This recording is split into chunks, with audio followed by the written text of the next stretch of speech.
Welcome everyone to another Star Wars RPG community presentation. Tonight we're hosting a panel of community GMs bringing you shrewd advice about running games, the latest updates on community events, and artful answers to all your questions. Welcome to the Spice Pushers. Walking the dingy understreets of Corellia, you are approached by a Duros in a dark cloak. He reaches out a hand and offers you a small cloth baggie in the shape of a challenge die. A mysterious powder sifts about inside. You ask what it is. Laughter, agony, friendship, anger. A beginning, a middle, an end, but maybe not in that order. The first taste is free, though.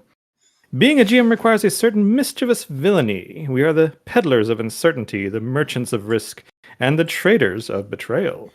Every GM is a spice pusher. I am Dave, also known as AsYourGM. Let me introduce you to the rest of our panel, starting with a fellow who really helped kind of round out some of my rough edges when I started GMing about this last year. JylerTones, a player in one of my games, runner of one of his own. What have you been running lately, Jyler? I've been running mostly a Force and Destiny campaign currently with some players. We're actually introducing a new player into the group upcoming this weekend. It'll be fun to kind of do a session 1 2.0 to kind of revamp everything. All right, and joining us also are two courageous volunteers, regular volunteers from the GM discussion area of the server. Joining us from across the pond, we have StarsAndGarters. Also, thank you for staying up late, Stars. It's all good. I'm going to be going for another 3 hours anyway to get my campaign going. So, okay. Tell us about what you've been running. I'm doing an Edge of the Empire campaign at the moment. I think we just got finished nearly getting destroyed by a Star Destroyer, so a bit of R&R is up on the agenda. All right. And next up, another regular on the GM channel, we have Hidron, or not Hidron, Hollence. Oh, we got two guys with H names. You know how bad I am when people have the same first letter in their name.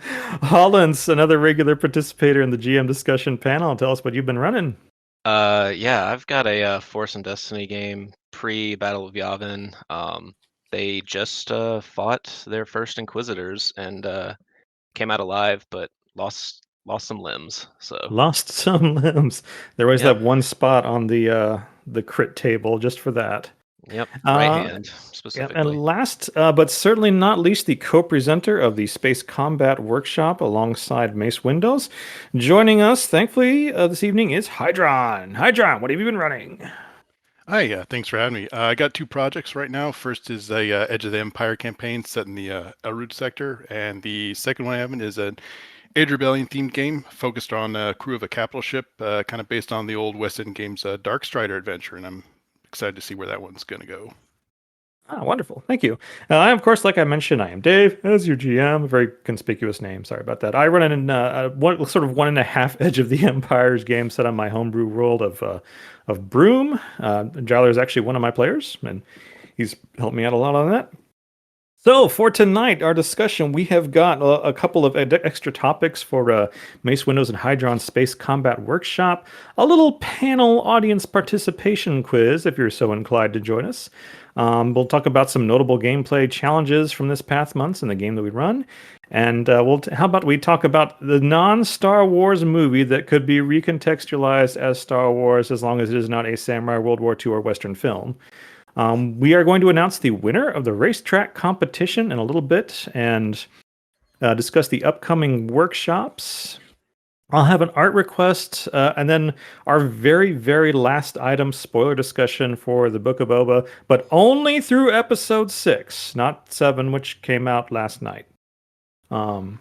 But hey, let's get started with let's expand some topics from Hidron's Space Combat Workshop, and if no one minds, I'll go first if that's okay. Yeah, sure.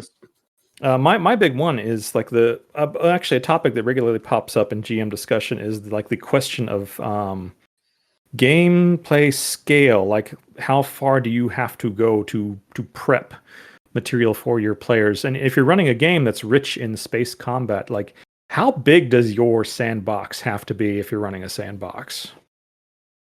Good question. I would say it's like any campaign. You obviously don't want to plan more than 3 sessions out, otherwise then all your prep kind of goes to waste.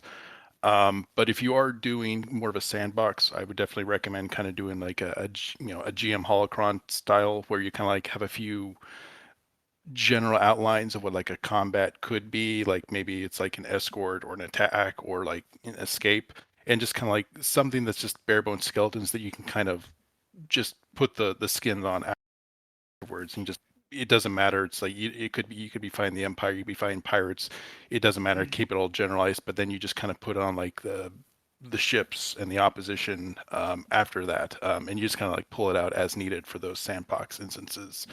For your traditional campaigns, you're gonna have a lot of time just to plan out, so you can more or less plan for it. But there is definitely a lot more potential for things just to occur out of the blue in sandboxes, especially because it's the nature of a sandbox. They're going from point A to point B, they're in space, or they're traveling across worlds. So it's a lot more likely that you'll just have to come up with an encounter almost on the spot or with little to no warning. So definitely be prepared if you're running a sandbox style campaign, I would say.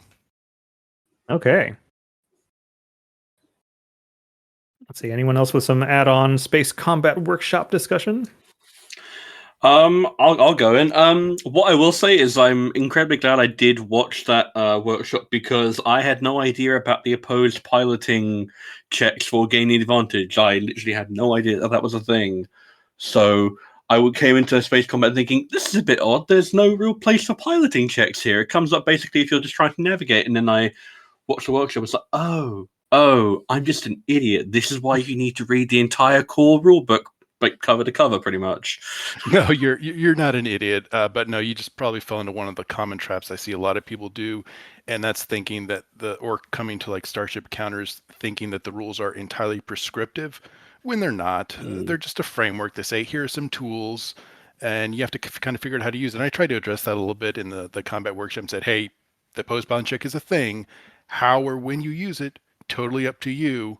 But yeah, it's because this game is like so cooperative between the GMs and the players, and it's like a movie simulator, not a combat simulator. It is really up to them to say, hey, I think the difficulty should be X, or hey, I'm going to add a boost or setback here because of reasons. It's not prescriptive like West End Games or Wizards of the Coast did their systems.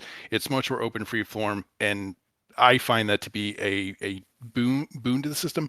But a lot of people, they kind of definitely throws them for a loop. And speaking of aha moments, like as I was listening to the workshop 3 weeks ago, as soon as you started going through it and getting into some of the differences and similarities between regular combat and space combat, I have this horrifying moment where I realized, oh, that first space combat I ran, I did that all wrong. I mean, and Jyler, you were there for that, and I can just imagine you were thinking to yourself, no, Dave, no.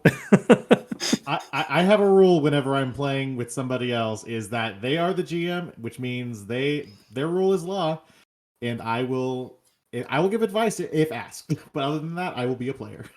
Well, thank you for not making that space combat last for 3 hours. I mean, you still probably did better than mine. I was literally learning space combat as I ran my first space combat encounter, so it probably went a little more smoothly than that. Does it seem like that's kind of how it happens? Like, everybody wants the blaster and the lightsaber and things like that, and then all of a sudden, hey, spaceships are cool. Let's jump in one of these. We have no idea what we're doing. Pretty much, yeah. And 9 especially times with out of something 10, that's it's more nebulous too in a space combat. Like, it's a lot harder for most people to picture. Like, you're in space. What does this look like you don't have necessarily cover or terrain unless the GM inserts it manually. So it's just a little bit harder for most people to think of the first time. So even reading the rules the first time, you're just kind of like, I guess this makes sense. But as soon as you're in the situation, that all goes away. And as Douglas Adams once said, space is big. Very big. In fact, that was kind of because my first experience with the space combat was doing the beginner game for Edge of the Empire, where it's essentially just hold out for a little while against some ties while you get the hyperdrive going. And it was this thing of, okay, we're moving in 3-dimensional space. We can go in any direction. What does this look like? And it's like, I feel like that doesn't massively. It's a good introduction to the system because it does get you. If you're in a party bus, you need to get yourself situated, get yourself into the right places. But in terms of moving around in a 3D space, it's that's probably one of the harder parts to get your head around. I feel with space combat. Yep. And the one other thing I really took. Sorry, go ahead.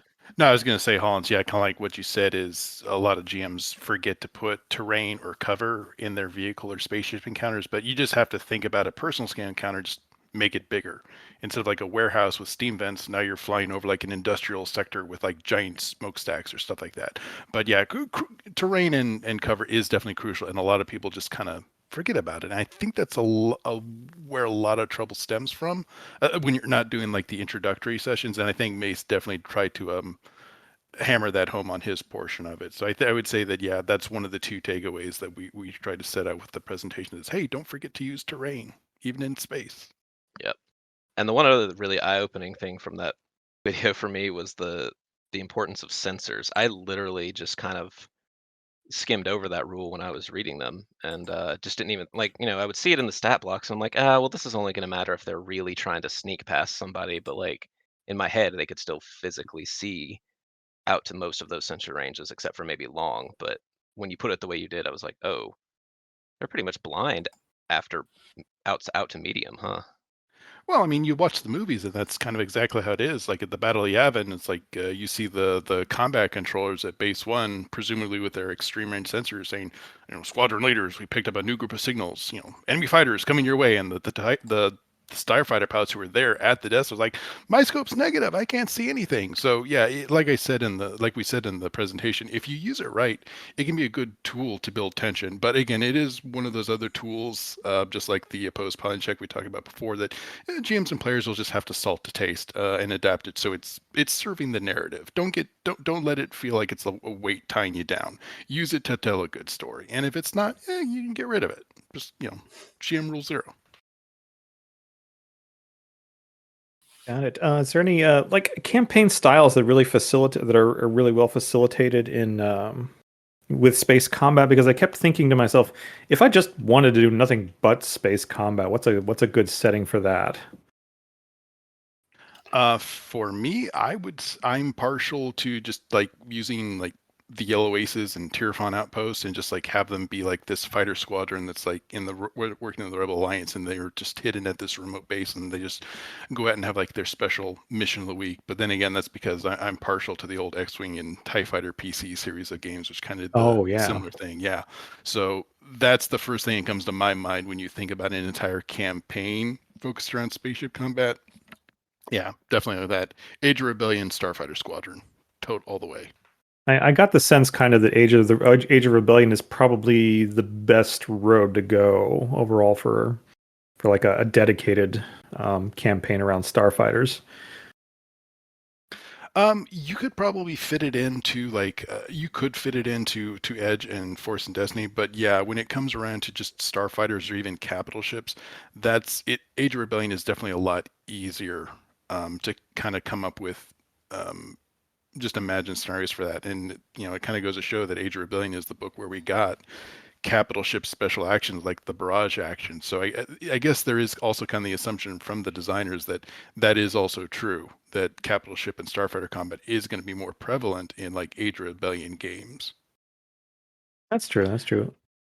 One thing I could see being fun to go for like a Starfighter campaign would be a spin on Gone in 60 Seconds, where you have to basically steal a load of like maybe rare Starfighters, and then the job is to get all of them to a specific place within a certain amount of time, and the chases and battles that ensue. I imagine that could be a fun spin for an Edge of the Empire campaign, or even just a little arc. That could be fun. Oh yeah, man, I'm there. Less fighting, more escaping. That's actually kind of an interesting angle on it. Just think of the sort of talents that your players would pick up for their getaway techniques. Yep, writing that one down for later. that was actually a plan in one of my games a few years ago. Was they got captured by a Star Destroyer because they actually wanted to get inside the ship, and then they escaped the barricades, and then they were able to get the experimental TIE fighters off the ship to get back to the rebels. Yeah, I think that was the plot of Rebel Assault too, maybe. But I think that might be something like that. But like I said, they had a lot of fun with it because they got to individually use their skills they were good at, and there was a nice space combat as they were getting away from the Star Destroyer. It was really cool. yeah, definitely, yeah. All right, how about we move on to our audience participation section?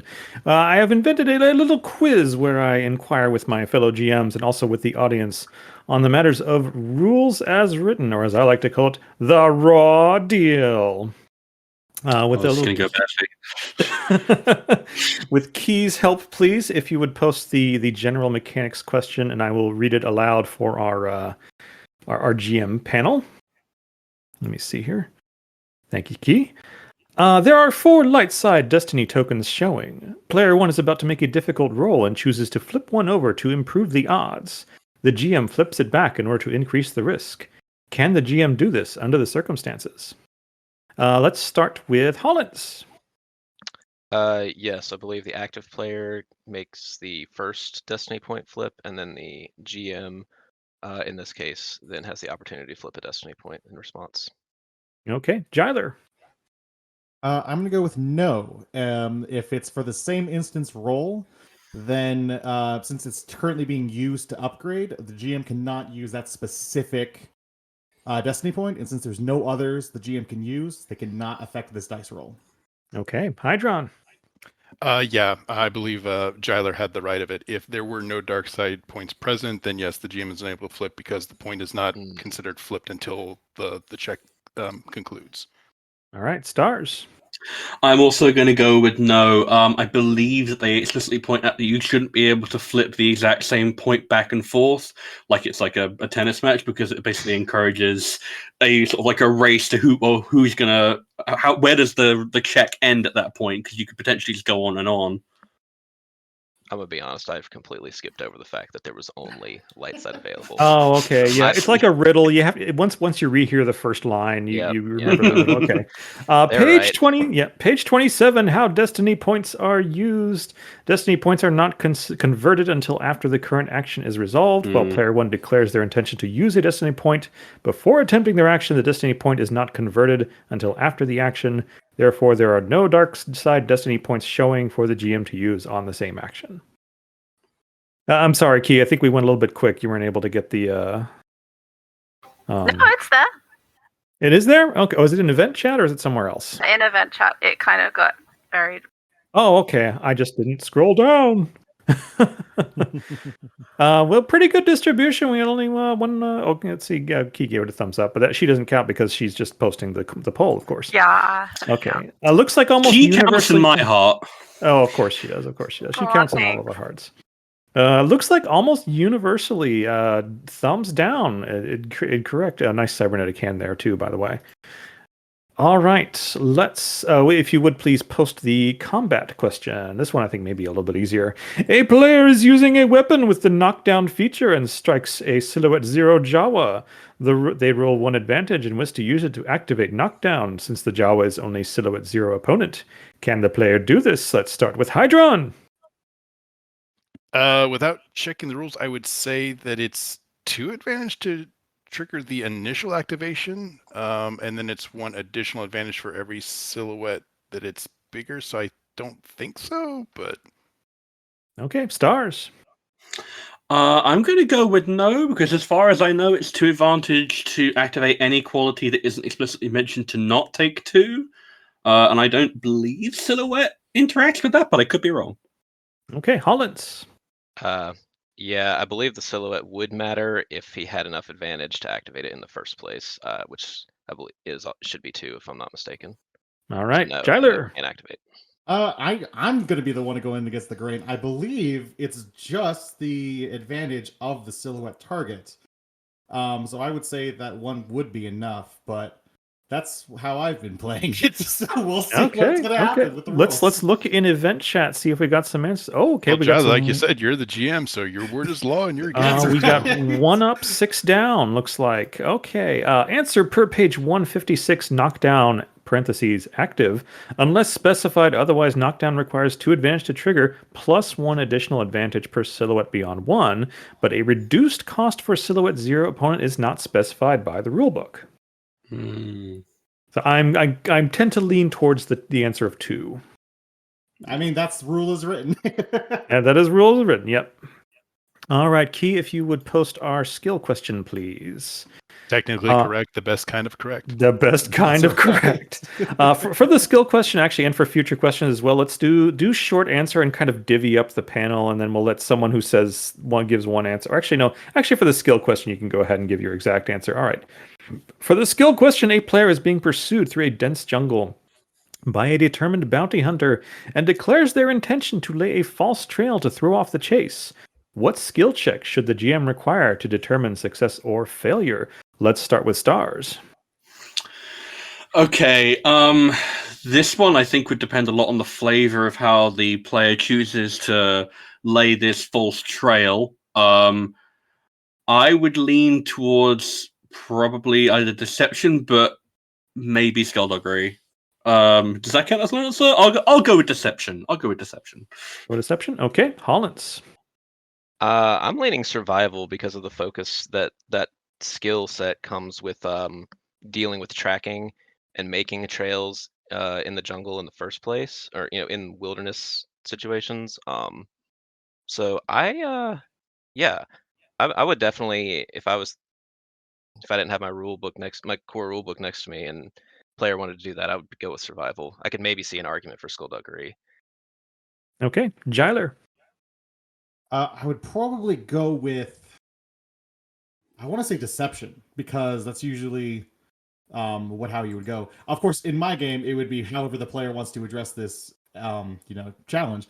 I like to make them roll like, well, I'm disguising it like this creature, so genealogy, and I'd be like, cool, I'll allow it. But I think rules as written would be deception. Okay, Hidron. Yeah, Jyler makes a good point that if a player can make a good pitch, any of them might be useful, but I'd say skullduggery if you're trying to make a trap or something. But if you're just trying to hide your tracks, yeah, my gut is telling me survival. Okay. So the viewers' answers, it looks like we got 3 votes for deception, 1 vote for skullduggery, 10 votes for survival, and 1 vote for ninja. Interesting. Oh, 2 votes for ninja. I'm sorry. Those of you who voted ninja, I apologize. But page 109, the skill description: when pursued, a character may choose to use deception as a means to lay a false trail in the hopes that the tracker might make a wrong turn. However, the thing is, though, survival is also a cunning-based skill. So really a survival versus, honestly, the dice would probably, unless you're really, really invested in deception or really, really invested in survival, I don't think the skill roll would be that different. Also, I think knowledge analogy might even be applicable too. If you really know your plants and your animals in the region, and you can say, "Oh, let me find a plant that can help me make a disguise," I would totally take that pitch for a skill use from a player. But that's not the rules as written. Yeah, I'd even allow athletics if you're like, "Oh, I'm going to stomp around and create a lot of debris going in a certain direction." I'd be like, "Yeah, sure, that counts as for athletics." But yeah, it's a variable thing. Absolutely. And I'm going to try and come up with a trio of these every one of our panels. I'm going to do a skill question, a combat question, a general mechanics question. And I would like to remind our viewers that I don't know the answer to these things because I am smart or clever or brilliant. I know the answers to these things because I wrote the questions and because I have the book in front of me. It's that simple. All right. These were a lot of fun. I can't wait to see what's happening next time. Yeah. I'll definitely try to come up with some other good ones. I'm a little surprised, and getting some audience participation in this. Oh yeah, still at 2 votes, robot. Yes, fun and educational. Today I learned. Today I learned. Yep. Okay. Any notable gameplay challenge? One of the topics we wanted to discuss was some notable gameplay challenges from the previous month, and I pitched the idea of the NPC that the players were not supposed to get attached to. Anyone have a story from this angle? Yeah. I got one. Oh, please do. Yeah, so I got at least 2 of my players in the audience now, so I'm afraid this is pulling back the curtain a little bit too much for them. But if they don't want to listen, they can close their ears right now. No, I should check the list too. I've got one. one of my like key NPCs that sort of introduced the first arc of my campaign. He was a smuggler that had a holocron who was trying to sort of sell it to some sort of collector of illegal artifacts, and the party being composed mostly of Force sensitives and Jedi, and a smuggler who hates the Empire. We're like, nah, we're gonna go get that. I was trying to do this in a very improvisational way. I'd only laid out the situation. I didn't come up with any backstory or had any real plans. And when they got to him, they were having a really hard time convincing him to hand it over, and none of them were willing to actually like knock him out and take it. So eventually he turned into a secret Jedi Sentinel Shadow who was trying to draw out a specific criminal who was in this version of the world that was interested in Jedi artifacts. And when all these other Jedi rolled up, he eventually was like, "Yeah, I think I can let y'all look at this holocron." And as part of the story, he couldn't access it, and the party could. I hadn't originally intended him to be that way, and now he's kind of like this recurring NPC that he hasn't actually helped them directly in combat, but he keeps showing up, especially because one of my players really liked him. So I was like, hey, he's a recurring NPC now, and he became much more grand than he was originally planned to be. So he's kind of got this like sort of James Bond. He kind of can just show up anywhere. He's like super secret agent type, thing like that. Nice. Anyone else with a good NPC? I've got 2 kind of. The first one I did intend to be important. It's a Night Brother bounty hunter because I wanted a sort of a recurring nemesis. I thought, I need to go out of my way to create a suitable antagonist for my story because we haven't had one and we're about 4 sessions deep. So, and I statted him up, gave him like a nice little litany of like an armory. And then the very first time that they ran into him, I kind of accidentally flirted with one of the characters. It really wasn't intended to come along that way.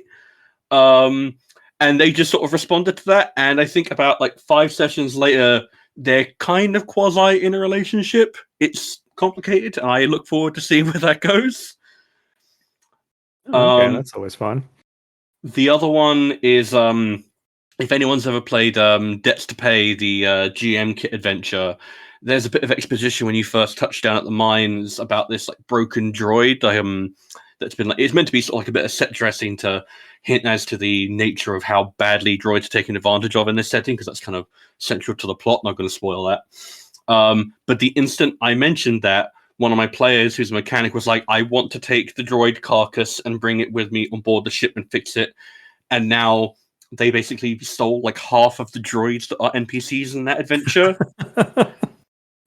Anything that's not nailed down, including the protocol droid, who I think they got quite attached to because naturally being a protocol droid, he had a very prissy, the C-3PO British accent. And I think what made a big impression on them was they mentioned they found this dead Trandoshan who's like the mining supervisor. And they mentioned, oh, we found one of your dead colleagues. And he was like, oh, who was it? Oh, how awful. And they was, oh, it's Vrisk, the Trandoshan supervisor. And he was like, oh, that's fine. And I think I just sold them on him. In my B game, I have a sort of misfit character who pops in and out of the players' lives every once in a while. And in one, he kind of tricks the Claudite shapeshifter character of the group into gambling on his behalf, but he's actually secretly gambling with fake casino chips. And so the winnings, of course, the fake ones get circulated in, winnings get circulated out. After this goes on, like the very next session, I've got all these things planned out. Players, no, we are spending 3/4 of this session hunting this guy down. Okay, we'll just improv all that. That's cool. We'll make a whole arcade. Separate IG droid. That's fine. Yeah. A couple of gang members. Okay, we'll give them names from my random name list. Okay, my random name list kind of ran dry right quick. Let me roll some more. Yeah. Don't mind me just flicking through my copy of Allies and Adversaries really, really, really quickly. Yeah. Oh, just checking my notes. Yeah.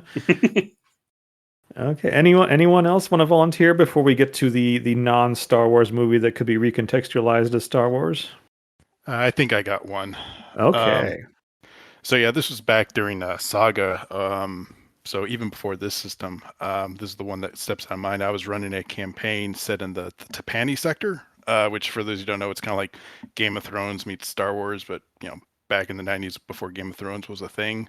But yeah, the players were basically just parts of like the royal house militia for their respective house. And I was kind of setting up where, they'd have this old grizzled sergeant like in command of them, but like as part of the call to action, he like die tragically, and then set them up to be heroes. But dice being dice, they didn't go that way, and it kind of became this comedy of errors where they just got attached to him. And despite all my efforts just to try and kill this PC so they wouldn't have to have this sergeant over them telling what to do, he just kept surviving over and over and over again until I eventually just kind of learned to agree with it, and just kind of learned to put him in more of an advisory position. It was like, well, sir, that's a bad idea, or that's a terrible plan. Well, let me tell you how. And I kind of just used him more or less as an in-character mouthpiece, so that I could kind of like actually use it to my advantage and like feed players hints and tips and stuff like that without overtly railroading them.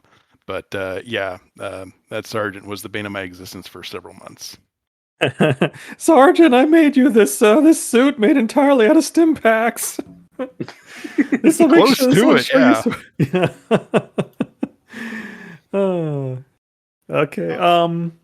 Jyler, anything before we get to? Basically, when I first started running the game, I had this just gang leader on top of, he was supposed to give information to the players. He wanted money in exchange for it. They didn't pass the negotiation check, so he didn't back down on the price. So instead of trying anything else, they captured the guy, brought him to the ship, and started torturing him. And I'm like, well, now I have to make him the big baddie for the next few sessions, because that's not, you just can't do that and not expect me to bring his stats up. Was this the Space ISIS group? That was the Space ISIS group. That was the Space ISIS group. Okay. Okay. Oh dear. Well, now that we've had that's these a whole other can of worms you have to DM me for. Yes. Okay. But first, a pitch like a non-Star Wars movie that could be recontextualized as Star Wars, not samurai, not World War II, not Western stars. You had one that sounded kind of interesting. So my initial thought right before our good friend Dave here mentioned no space westerns, no WW2, whatever. I was like, "Where are Eagles Dead?" He's like, "No, you can't take that." I was like, "Okay, fine, that's fine." And then I thought about it for a moment, and I said Moulin Rouge by Baz Luhrmann from 2001, I believe. Yes.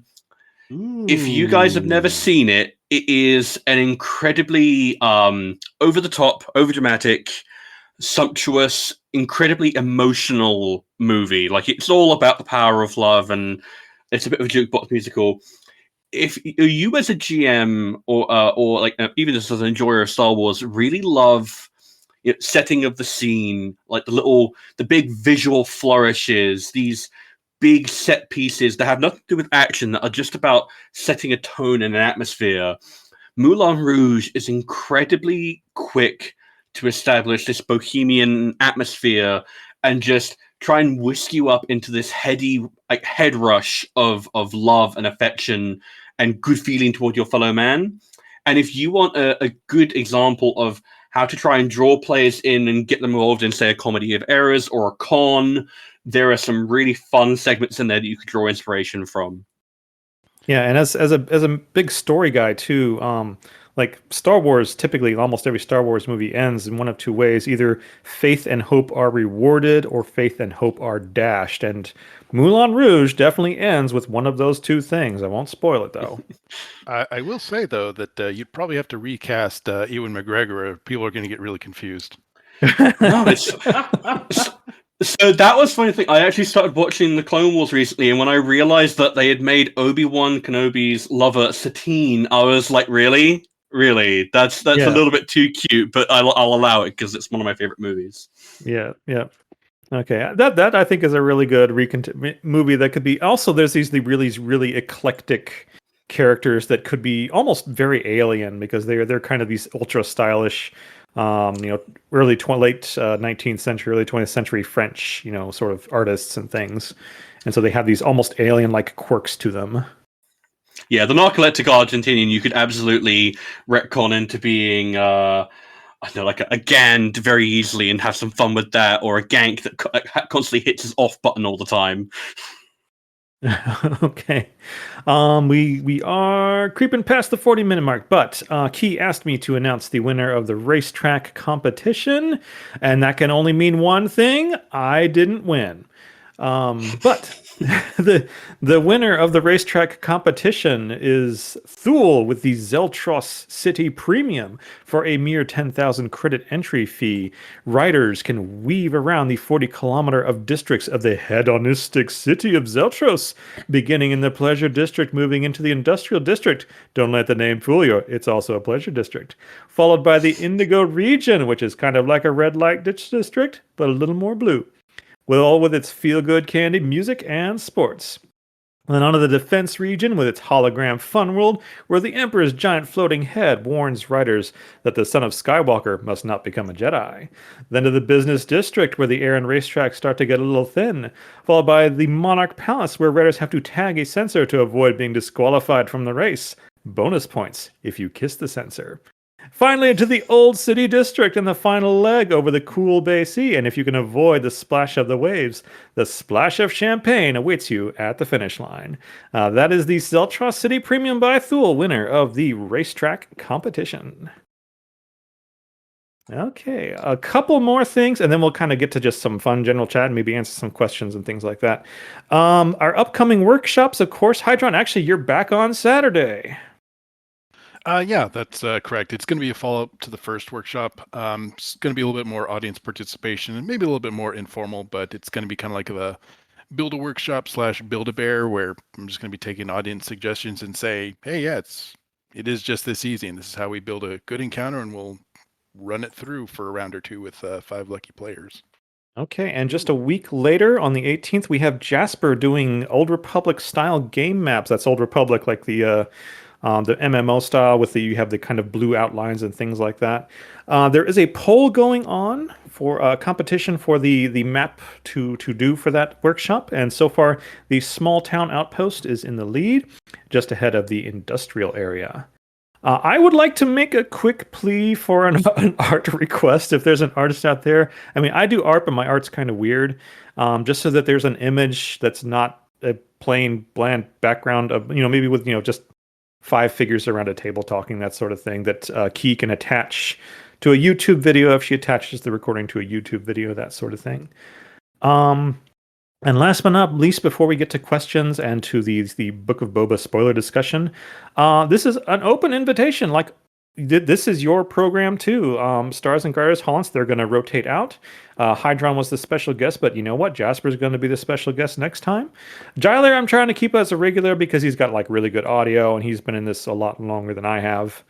But hey, if you listen to Jasper's workshop and you got an observation about map making, come on the program. Let us know about it. If you've got a technique that you think can contribute to Jasper's workshop, or like, yeah, we'd love to hear about it. You think you can make a better map than Jasper? You come on this program and you show us, And like, if you don't feel up to doing like a whole workshop, this is a way that you can participate in a community event with other GMs. Get your name out there. Let's see. And this isn't like all improv. We get together a week prior, we talk to each other, we exchange some ideas about things that we can talk about. So, you can prepare with us and stuff. And if you've got a cool idea for a segment that you'd like to discuss with other GMs, yeah, definitely jump on board. So let's get some questions, if that's cool. Yeah, A couple of memes are going in. And then we'll get to some Book of Boba spoiler discussion.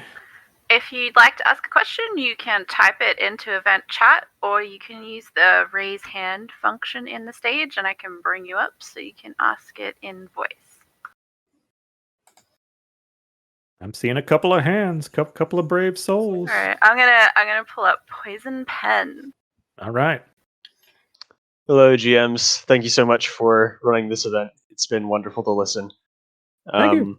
Thank you for listening. So, yeah, it's been my first time tuning into one of these, so it's been fun. It's our first time doing one, so that kind of works out. Oh, perfect. I'm glad I haven't missed anything. So I'm currently running a Clone Wars era campaign. This is my first campaign in the system, and ambitiously, I'm running in all three. So I have a couple of Force users naturally in my party, and the one system out of obligation, duty, and morality that I'm having the most trouble with figuring out is morality. Back when the FFG forums were still online and just looking through the archives, I've done a lot of research online on how to make it function. There's been a lot of consensus that the raw morality system isn't the greatest, and I'm just wondering if you guys use the morality system at all for your force sensitive players. If you guys use raw or if you use some sort of homebrew option, what works best? I'd like to give my opinion on that one first. Oh, if please. it's And they okay. do. Yeah, so I've actually been struggling. That's the only one I use for most of my party. I have obligations for my non-force sensitives, but mostly leaning into the morality. And I have 6 players, and we only have a 2.5, 3-hour session time.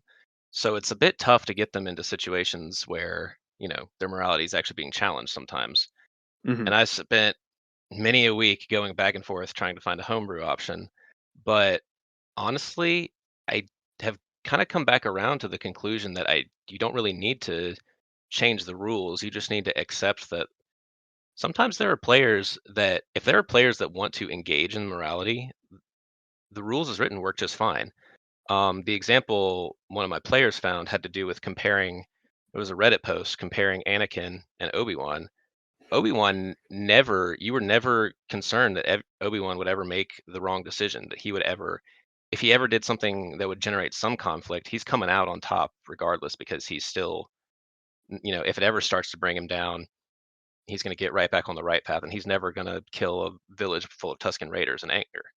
Right. Whereas Anakin really is challenged by these things, and he, if he was the post compared him to if he was a player in a game, his player wanted to be challenged in those regards. So I think you really at that point just need to ask your players, like, do you want to have these falling to the dark side as a possibility? Do you want your actions and the morality of your actions to be something you really have to consider? Because if all you're concerned about is just the balance of it, that's a slight consideration. Admittedly, it balances force usage. But if it's not that important to them, you can just do obligations or duty instead, and then just let the dark side pips have their natural have their other problems of strain and needing a destiny point. And the only, obviously there's still a few other little issues that crop up with that regarding talents that give you conflict. But I mean, probably if you have players that are like that, they're not going to take the talents that have a conflict cost because they don't think it would make sense for their character. If they do, I think you've got a different problem. So Yeah. that's my opinion on it. I'll pitch a possible mechanical solution to this.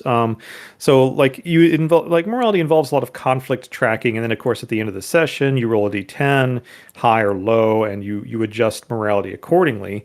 If you find you run shorter sessions, or if you find that you can't focus as much attention on the one player's morality, maybe scale that d10 down to a d4 or a d6 to make it, their choices a little more risky for them, even if they don't do a lot of especially immoral things. All right, I'll definitely take that in mind. I guess I should have prefaced first. I'm running a homebrew ruling where you don't have to flip a destiny point to use dark side pips. It just takes strain. I really wanted to lean into this idea of One bad day, can, if a Jedi has one bad day, they can really fall far. And just like the dark side is like this hard, addictive drug. It's very tempting, and it's power on tap if you're willing to debase yourself enough to use it. And then it's just it can be a hard climb to get back up. If that's something that you're looking for, I might suggest having like a snowball effect with conflict. The first time they use a dark pip, it's 1 conflict. The second time they use it, it's 2. And then the next time they use it, it just gets increasingly more, even though it's, it doesn't really change anything for their role. But then that might be another way that they can get more conflict, even though they're not really doing anything else more to earn it, in a way. If that's the way that your campaign might be heading, in that kind of idea. Okay. Those are all great suggestions. I'll definitely ponder those things. Thank you very much. Yeah, thanks for joining us, Poison.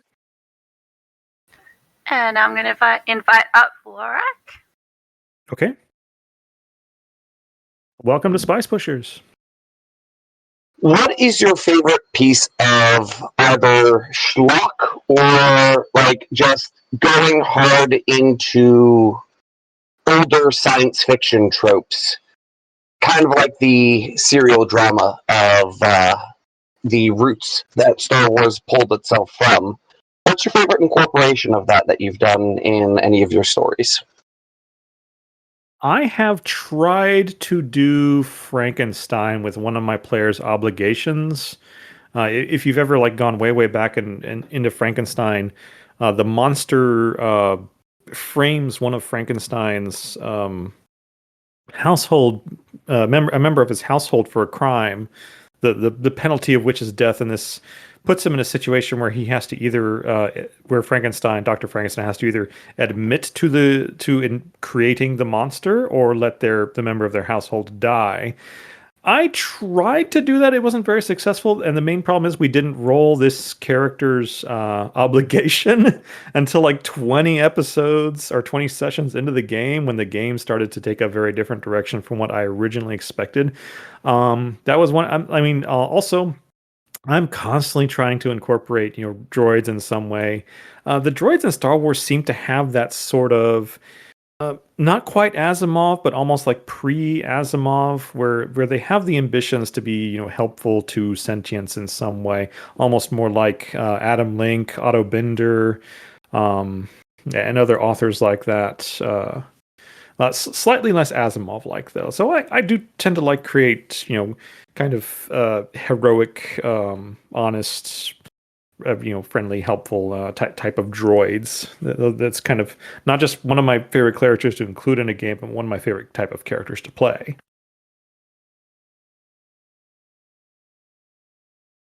But yeah, it's kind of a pulp serialized from its era. Otto Binder, he wrote Adam Link stories. That was the basis for the Outer Limits episode, I, Robot. That was one of his. Much appreciated. Anyone else want to chime in or move on to the next question? I would just say that the one thing when it comes to Star Wars I always try and give special thought to is just the lived-in aspect of it. Other sci-fi try and lean into transhumanism or other high-minded stuff, but Star Wars, what was revolution about it was just everything was clean and shiny. It was old and broken down, and people have been living in there for hundreds, if not thousands, of years. So I was trying to convey that, even if it's just aesthetically. I don't really have Thank you anything. much. I don't really have anything for that. Thanks for the question. Yeah, thanks for joining us, though. So we have 2 more questions, and then we'll wrap this up. Okay. Inviting Not a Real Doctor to the stage. Howdy, y'all. How's it going? Hello. Oh, hello. Better now that you're here. Oh, we can There we hear go. you. Fantastic. How's it going, GMs? How's it going, Jyler? I am a fairly new player. Jyler is actually my game master for the first Star Wars game I'm in, or second. And I have recently taken on the task of running a game for my brother and his friends, IRL. And I've decided to start with the Jewel of Yavin. I think it's a really cool adventure book. I think it's a really fun idea to pull off a heist. The only thing, the issue that I'm running into, we had our first session, And my players are super excited. My brother, his friends are super excited to play, but they don't know how to do a heist. And there are things in the book that you can do, like skill checks that will give you, ideas on what to do. But how do I give them the ideas to do the things that they should do, or let them know that their characters know how to do the things without holding their hands? I'd like to jump in on this because I actually have a campaign that's set almost exclusively on like Cloud City as like the hub point, and I used a lot of the Jewel of Yavin material as sort of like a jumping off point. And we do heists fairly often, just like in different locations. And what I found is really helpful is don't be afraid to just create a few resources, like a very simple geometric map, or use the ones that are supplied in the campaign book. Give them to your players and then say, I'm going to give you like 20 or 30 minutes. I want to hear what your approach to this would be. Here is what your characters might know, how they might approach this. But otherwise, I want to just hear from your perspective as an audience and like from how you would play this character, how would they approach this situation? I think that there is a almost a pressure to feel like you have to constantly be engaging, constantly be talking and like narrating. But especially with a heist, I find that a lot of the fun of it is just in the planning and in breaking down, okay, there's this obstacle here. How do we get around that? There's this NPC here. Okay, how do we pay him off, or how do we put pressure on him? And allowing the players to just have that conversation between themselves without, with you occasionally chiming in to give them a clarification on something that their characters would know. I feel like there's a strength to that approach, even though it's not probably the most traditional way to approach it, as it were. To kind of add on a little bit of that, it's usually best to not give too much filler language when you're describing a scene that's very important to say something like a heist. So you want to make sure that you're saying, these are the key components. And if you put a little bit too much filler language, they might start thinking, oh, so that's important. And you're like, well, not really. I was just kind of adding to the scene, but then they might get sidetracked. They might get confused, and then they might do something that's not necessarily how the heist is supposed to be done, which might work in an experienced group and can lead to some great fun. But if it's someone that's a little bit new, they're trying to do things the quote unquote right way, it may get them a little distracted and a little discouraged. So I think just being kind of clear on the goals that they have, especially if they know that there are certain objectives that they have, they can be a little bit more clear on what they can do to achieve those objectives. But if you do slip up, like Jyler said, like we all do, and give one insignificant thing more screen time than it works, and players focus in on that, nothing says you can't move things around behind the screen to make it important and make it look like you knew what you're doing the whole time. That's right. Awesome. This isn't a railroad. This is a build your own road. Also, you could just tell them to go watch Ocean's 11 or something. Yeah. Like that. Oh, don't get me wrong. I love the Ocean's movies, which is why I was so excited to run the Jewel of Yavin for them. So yeah, no, absolutely great advice. I do think that, just one little addition I have is giving them letting them know they can take time and prep. I know one thing I get the most scared of as a GM is when we spend the whole session planning, but with a heist, that is one of the most important and fun parts. So that's one of those times when you really can just kind of sit back and give them time to think about it. Unless you're familiar, using Dave. Yeah. Unless you're using some kind of rules where like you I've seen some rules where I think it comes from maybe Shadowrun or something like that, where you like Blades in the Dark, I don't remember, but where you don't actually do any planning, you just throw them into it, and then they get opportunities to say, I planned. That's Blades in the Dark, I believe. Yeah, that is Blades in the Dark. Yeah. Yeah. Now you're running a module, so I don't know if that works for you, but that's another thing to consider. So possible. One other thing I might suggest is, I'm guessing you're doing this as an Edge of the Empire game, yeah? Actually, I have one character that is Edge of the Empire, but two of them are actually Age of Rebellion. They're getting tossed in because they like the idea of like, oh yeah, we're working for the rebellion to get money for them. That's cool. So they were interested in that idea. That's how I hooked them in. But effectively, it's a Edge of the Empire game. Sure. Okay. Because when I did my very first heist running for my characters, they didn't have a lot of money because they just come straight off of character creation. And what I found was really interesting was, okay, if you feel like there are any tools that you might need for this, don't be afraid to take on obligation or spend duty or whatever your mechanic is that's appropriate for it to just get the tools you need. If you feel like you're going to plan a heist, but the way that you would logically approach it, the way your character would approach it, you can't do because you don't have, I don't know, a tube of quick flash burning gel, take on a little bit of obligation or spend a bit of duty, you can get a hold of that. I feel like if you can hand them the tools to make a more exciting heist,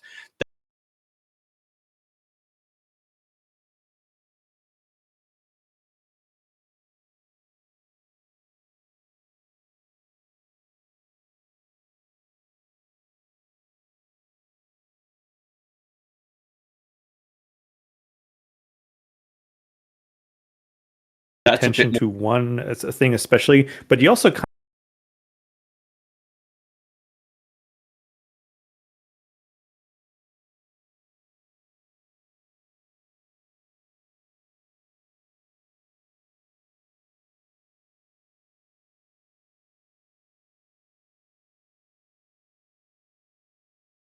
of want to. Gotcha. That's actually really interesting. Cool. Okay, I will definitely keep that in my back pocket.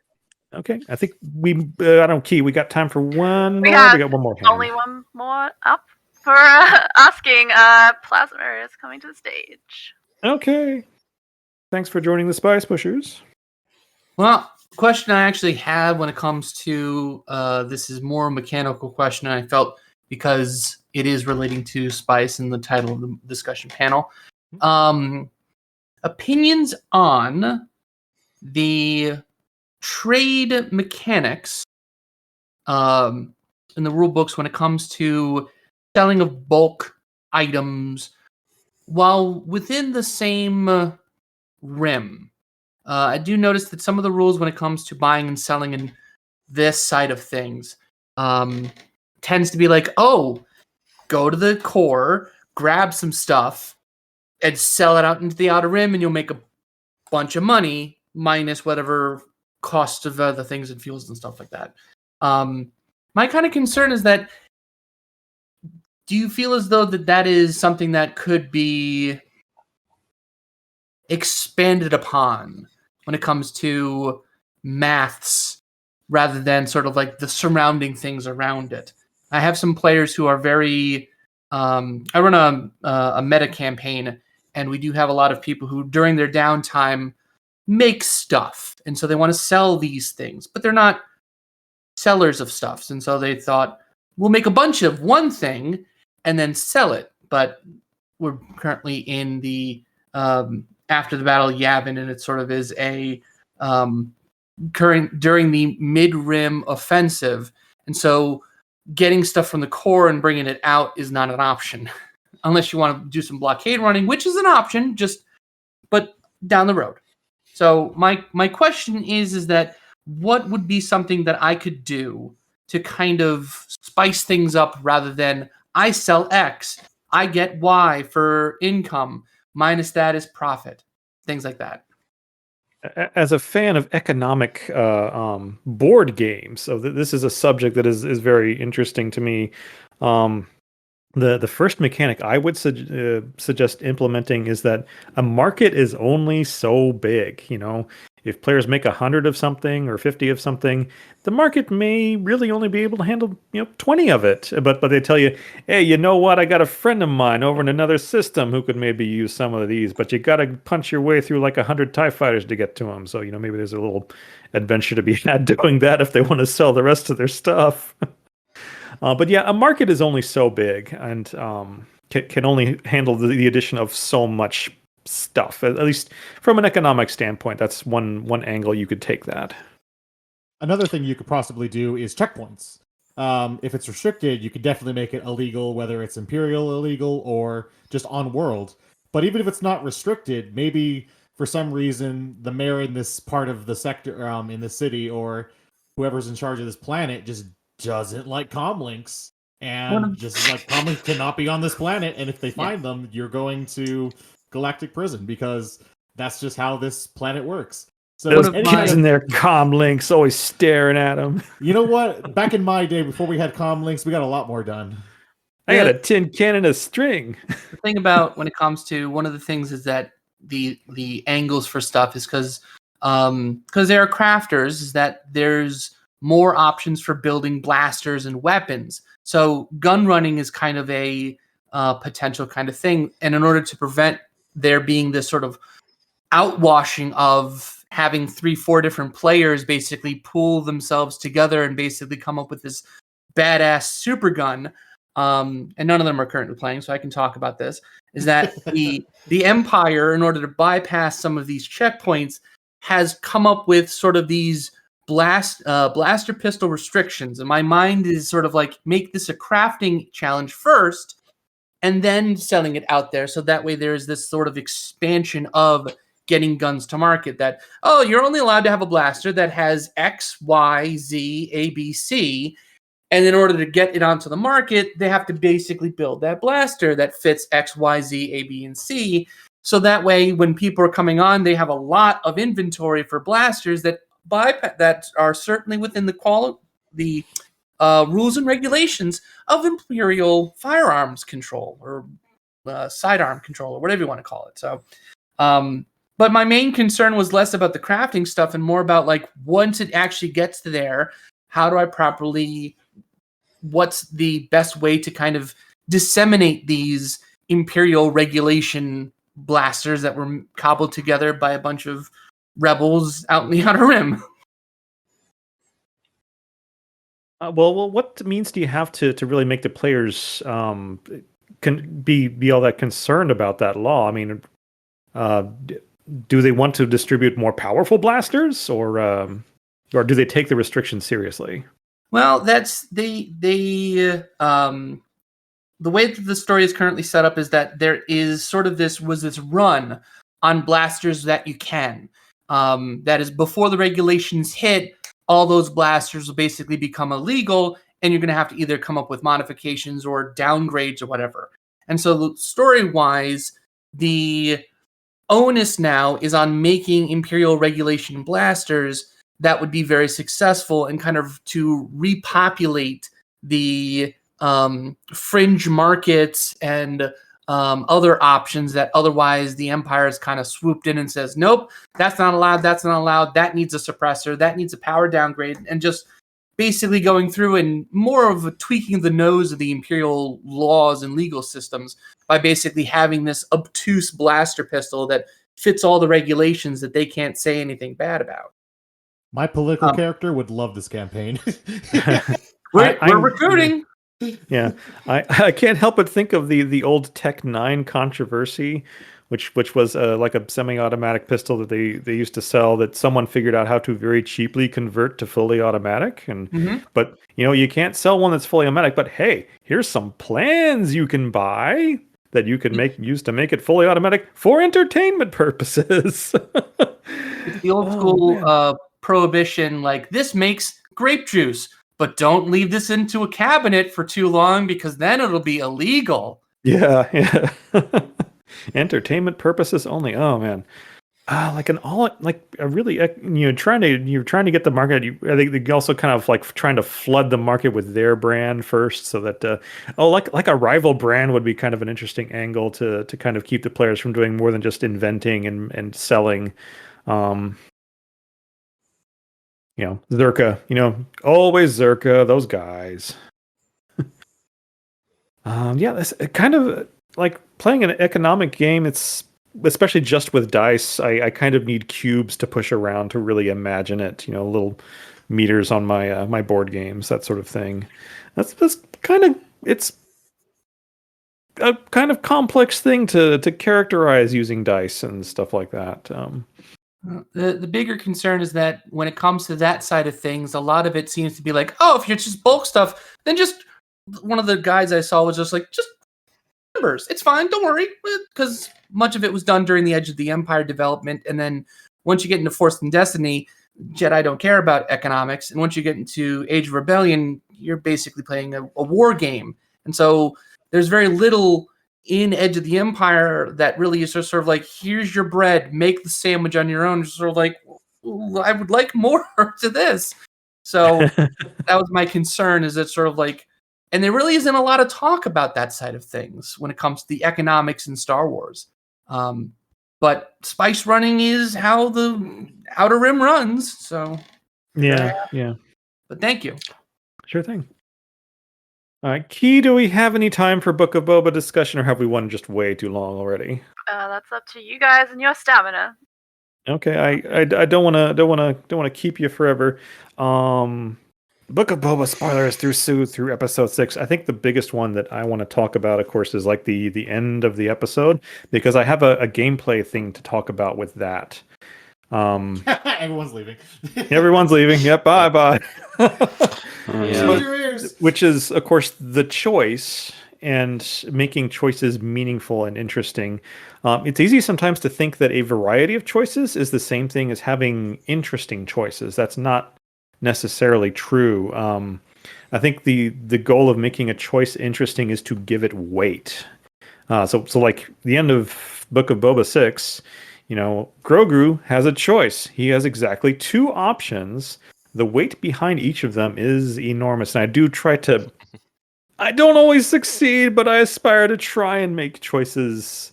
I'm no Dave Filoni, so I don't quite know how to make them that interesting, though.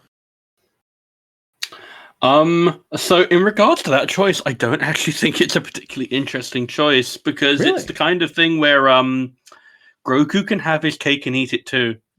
Especially since they bring up the point about his life cycle, he can just go and live and become a Mandalorian with Din, who is essentially his dad, outlive him, and then come back and take over as a Jedi Master. Who Luke will be dead by that point.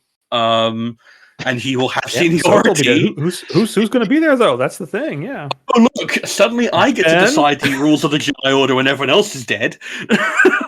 Well, what are you going to do? You can have Ben train Grogu? No, Rey?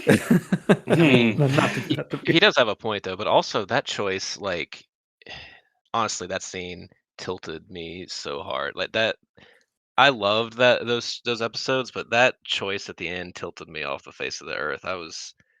I felt like, we were supposed to be past the whole thinking of literally anything that you have some sort of feeling of attachment to being literally the devil to the Jedi, because that doesn't work.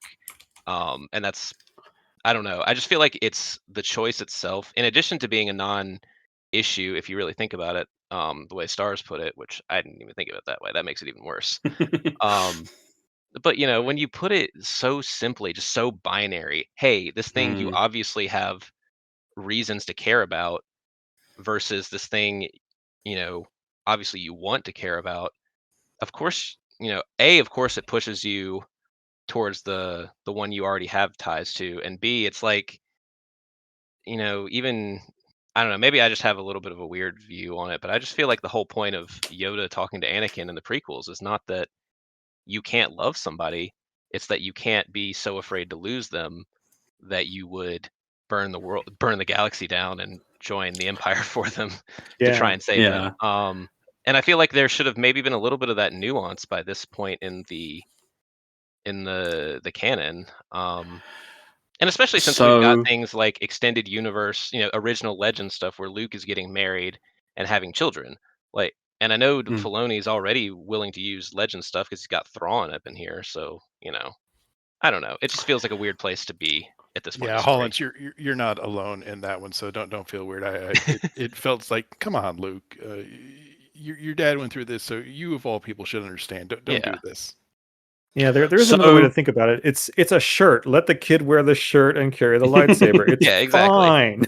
Yeah, that too. That was the other thing. But so, after having watched episode 7 of Book of Boba Fett, I was looking around for something else. Not doing 7. I'm going to say I'm not talking about 7. But what I did watch after that was the Lego Star Wars Holiday Special. Oh! I wanted to bring up something about 6 too with this too. Which brings up, Rey goes all the way back through Star Wars history, like visits all these momentous moments, and Yoda at the end asks her, "What did you see?" And she's like, "Well, I saw this, I saw that." And it's like, no, what you saw was people who were attached to each other. You saw masters and Padawans, but more importantly, you saw friends. You saw brothers. You saw, like fathers and sons in a lot of those relationships. And the idea that attachments are antithetical to the Jedi is so bizarre when it's like the basic relationship has always been master and teacher. That's an attachment, no matter how you want to spin it. And it comes back to that conversation where Anakin's kind of hitting on Padme while he's saying it. So how seriously you want to take it is up to you. But he says Jedi are encouraged to love, that they're meant to feel compassion. It's just a case of feeling too deeply that feeling is where danger lies. And the idea that Luke, who we know has been collecting holocrons, who we know has been doing his best to research and travel the galaxy and visiting all these Jedi sites, and he just didn't pick up on that. That seems very unlike Luke, especially considering how much he loves his sister, how much he loves Han. Like, this is a bit of an odd thing for Luke to impose upon a child. Yeah. He's not quite the Luke who's smiling and clapping at the end of Return of the Jedi in that moment. See, Yeah. And have any of y'all ever read any of the Knights of the Old Republic comics? A couple, yeah. Okay, well, no, but the High Republic books I'm reading do kind of touch on this too. I was gonna say there's a story in there, and I haven't read all of it, and I also don't want to spoil it. But there's this group of Jedi in this comic that get like a vision of horrible things happening, of like one of their Padawans becomes this like great destroyer of worlds and goes on this rampage and brings calamity. And so these Jedi masters just decide to murder the Padawans and frame the one that manages to survive, instead of like literally anything like that makes more sense than that. So like, you know, and I feel like this is an example of, and I haven't read to the end of the story, I don't know everything that happens, but you know, that feels like an example of a Jedi who took the no attachments thing a little too seriously. So Yeah. like they were so unattached even to their Padawans that they could just easily kill them because they thought it was for the greater good, instead of even attempting to find some other solution. I don't know. I feel like that's and I want to bring up a point that chat Medika, who asked us the question. Jedi are not Vulcans. Even Vulcans in Star Trek feel love and affection for people who they have spent a long time with, or their family, or their lovers. It's a case of control, not complete disassociation. I feel like that's a weird misconception. And I'm wondering why exactly Book of Boba is playing into that. I also feel like it's a bit of a mistake to bring that up when you are literally having the character who is saying these lines played by a robot. Bit of a tonal. You're not wrong. when I learned that wasn't Mark Hamill voice or stand-in, like that was kind of a man. They should just really recast him if they're going to keep using Luke Skywalker. I think they will eventually. It gets to a point where it's kind of tasteless, but it is Disney, so you know they sometimes are. Woo, spicy spice merchant here. But Stars bringing up the Lego Holiday Special brings up something very important to me. One of the alternate names for this panel was going to be Maximum Rebo, named after one of my favorite oddball side characters. He's the blue Ortolan who plays the keyboard. Max Rebo pops up in the Lego Holiday Special with his gigantic keyboard. He rolls it onto the Millennium Falcon. He's with his keyboard, yeah. Yeah, and Poe asks him, "Hey, whatever happened to the rest of your band?" And Max is like, "Blah blah blah blah blah blah blah." And then Poe says, "Oh, my condolences," because Max is on Jabba's sail barge when it explodes.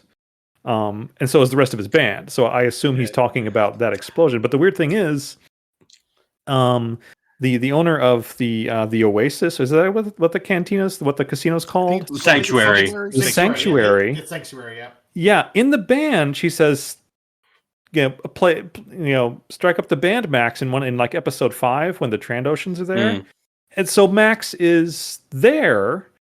Was Max killed in the explosion? Max did he's not present. I don't remember seeing him with the band. We've established that. He's in explosions. Twice in a row is a coincidence, maybe?